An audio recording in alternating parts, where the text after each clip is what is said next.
안녕하세요. 다음부 예배 함께하는 모든 분들을 환영하고 축복합니다. 오늘 예배를 통해서 하나님의 사랑과 은혜를 풍성히 누리는 시간이 되길 소망하며 5월 22일 예배를 시작하겠습니다. 우리 함께 사도신경 할까요? 나는 하나님이 세상을 만드신 것을 믿습니다. 나는 예수님께서 나의 죄 때문에 십자가에서 죽으시고 3일 만에 살아나신 것과 다시 오실 것을 믿습니다. 나는 성령님이 날마다 도와주실 것을 믿습니다. 하나님 사랑해요. 아멘.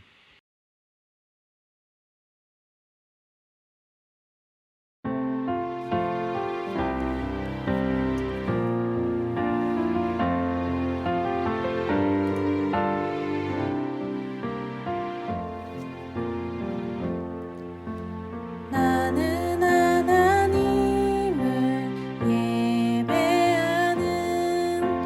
예배자입니다.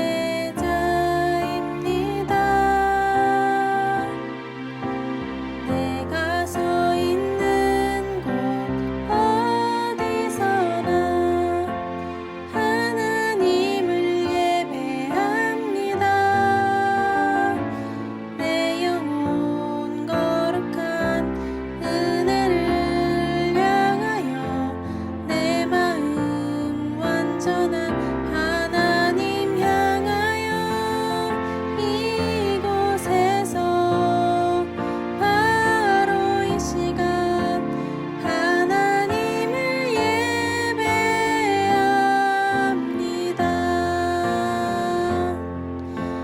나는 하나님을 예배하는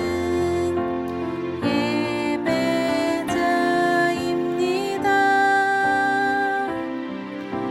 내가 서 있는 곳 어디서나 하나님을 예배합니다.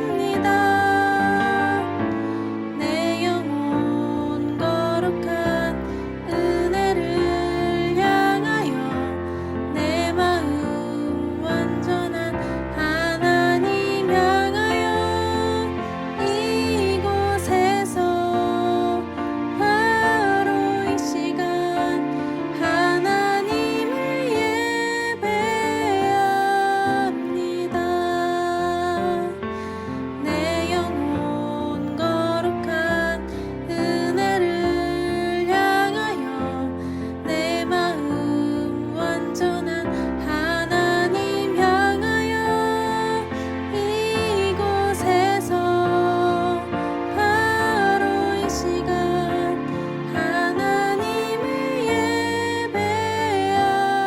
예배합니다.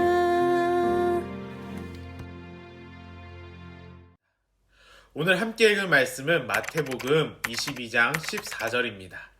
마태복음 22장 14절 말씀. 우리 화면에도 나와 있죠? 우리 함께 천천히 읽어볼까요? 같이 읽겠습니다. 이와 같이 초대받은 사람은 많지만 선택받은 사람은 적다. 아멘. 우리 영상이 준비되어 있습니다. 우리 함께 영상 보고 올까요? 네, 영상 큐! 오늘 함께 나눌 내용은 7과 결혼잔치와 하나님 나라입니다. 오늘 본문은 마태복음 22장 1절부터 14절까지를 보면 예수님께서 천국에 대한 비유를 말씀해 주셨어요. 2절에 보면 예수님께서 천국, 하나님 나라는 마치 자기 아들을 위하여 혼인잔치를 베푼 어떤 임금과 같다고 말씀하셨는데 어떤 비유의 이야기를 말씀해 주셨는지 오늘 함께 나눠봤으면 좋겠습니다. 한 임금이 아들의 혼인잔치를 위해 사람들을 초대했어요. 고대에는 왕의 아들의 결혼잔치나 중요한 잔치의 경우 2번 초대를 한다고 해요. 첫 번째 초청에서는 구체적인 날짜를 정하지 않고 이런 중요한 행사가 있습니다 라고 알리고 두 번째 초청에서 몇 월 며칠에 행사가 있다고 정확한 날짜를 알렸다고 해요. 우리 3절 말씀을 보면은 그 종들을 보내어 그 청한 사람들을 혼인잔치에 오라 하였더니 오기를 싫어하거늘 이란 말씀을 보면은 이 초청은 두 번째 초청임을 알 수 있어요. 그런데 이미 잔치에 오겠다고 약속한 사람들이 두 번째 초청에서 오지 않겠다고 말을 한 거예요. 임금이 초청한 잔치에 가지 않는다는 것은 상상할 수도 없고 임금을 무시하는 일이었어요. 하지만 임금은 오기 싫어하는 사람들에 대하여 화를 내지 않고 임금은 다시 다른 종들을 보내어서 소와 살찐 짐승을 잡고 모든 것을 갖추었으니 혼인잔치에 다시 초대를 했어요. 그러나 임금의 초대에 사람들은 각자 나름의 이유를 말하며 돌아보지도 않고 한 사람은 자기 밭으로 가고 다른 한 사람은 사업을 하러 갔어요. 그들은 임금보다 자신의 일을 더 중요하게 여긴 거예요. 심지어 나머지 사람들은 임금이 보낸 종들을 잡아 모욕하고 죽이기까지 했어요. 이 소식을 안 임금은 살인한 자들을 진멸하고 그 동네를 불살라 버렸어요. 이에 혼인잔치는 준비가 되었는데 혼인잔치에 올 사람들이 없자 임금은 종들에게 내거리 길에 가서 사람들을 만나는 대로 초대하라고 말을 했어요. 그렇게 해서 혼인잔치에는 사람들이 가득하게 되었어요. 많은 사람들이 모여 잔치를 즐겁게 즐기고 있을 때 임금이 잔치에 온 손님들을 보러 들어왔어요. 그런데 거기서 예복을 입지 않는 한 사람을 보게 되었어요. 왕은 예복을 입지 않는 사람을 보고 친구여 어찌하여 예복을 입지 않고 여기 들어왔느냐라고 묻지만 그는 아무 말도 하지 못했어요. 여기에 있어서 우리는 이렇게 생각할 수 있을 것 같아요. 사람들이 예복을 준비할 만한 충분한 여유가 없었을 거라고 생각할 수 있지만 고대에서는 왕이 잔치에 참여할 손님들을 위하여 미리 예복을 준비했어요. 그리고 혼인잔치에서 준비한 예복을 입는다는 것은 혼인잔치를 존중한다라는 뜻이었어요. 그런데 예복을 입지 않는 사람이 있었던 거예요. 그래서 임금은 왜 예복을 입지 않았는지 물었으나 그 사람이 대답하지 못하자 손발을 묶어 어두운 데 내던지라고 명령하였어요. 이 비유의 이야기를 들려주시고 예수님은 청함을 받는 자는 많되 택함을 입는 자는 적으니라고 말을 하셨어요. 예수님께서는 당시 사람들에게 그리고 우리들에게 하나님 나라에 대한 어떤 말씀을 들려주고 싶으셨을까요? 오늘 본문에서 중요한 단어는 예복이에요. 예수님이 비유로 말씀하신 이야기를 다시 한번 살펴보면 혼인잔치에 초대받는 사람들이 왕의 초대를 거절하자 길거리의 모든 사람들에게까지 초대가 확대되었어요. 이 초대는 지역과 인종과 문화의 경계를 뛰어넘어 모든 사람들에게까지 확대되었어요. 다시 말하면 누구든지 하나님 나라 잔치에 들어갈 수 있게 된 거예요. 그리고 지금도 수많은 사람들이 하나님 나라 잔치에 초대를 받고 이 초대에 응하고 있어요.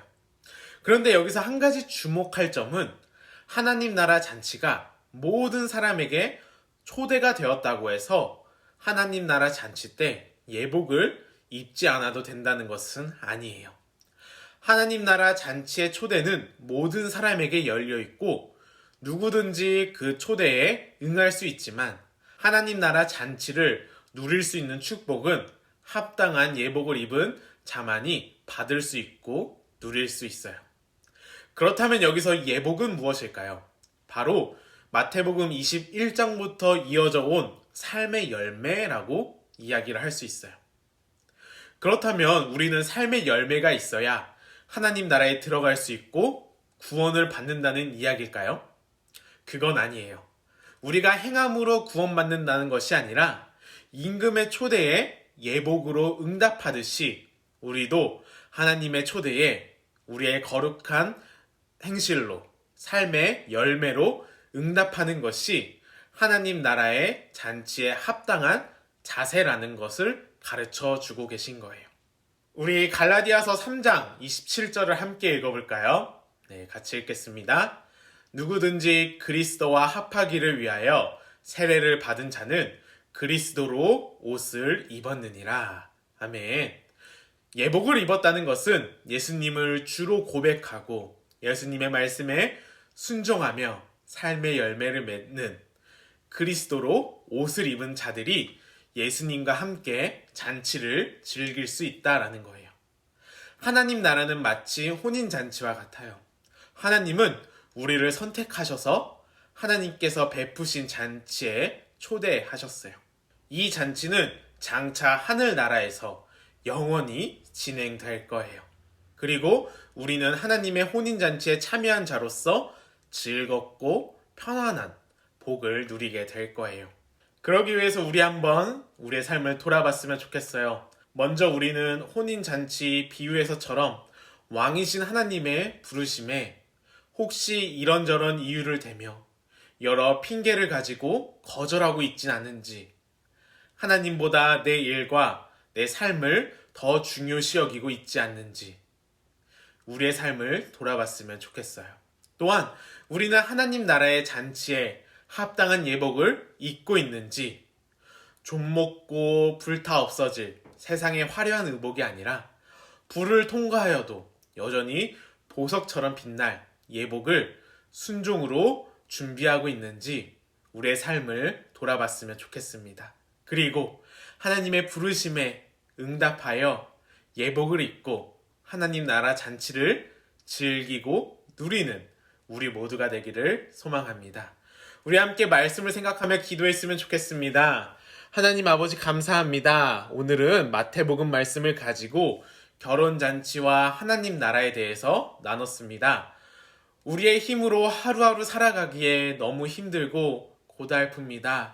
성령 하나님께서 우리의 삶 가운데 함께하여 주시고 지켜주시고 인도해 주셔서 우리 다음부 모두가 왕의 초대에 거절하며 자신의 일을 하러 갔던 사람들이 아니라 하나님의 부르심에 응답하고 잔치에 맞는 거룩한 삶의 열매를 통해 예복을 입어 하나님께서 베풀어 주신 하늘나라 잔치를 풍성히 누릴 수 있도록 은혜를 더하여 주시옵소서.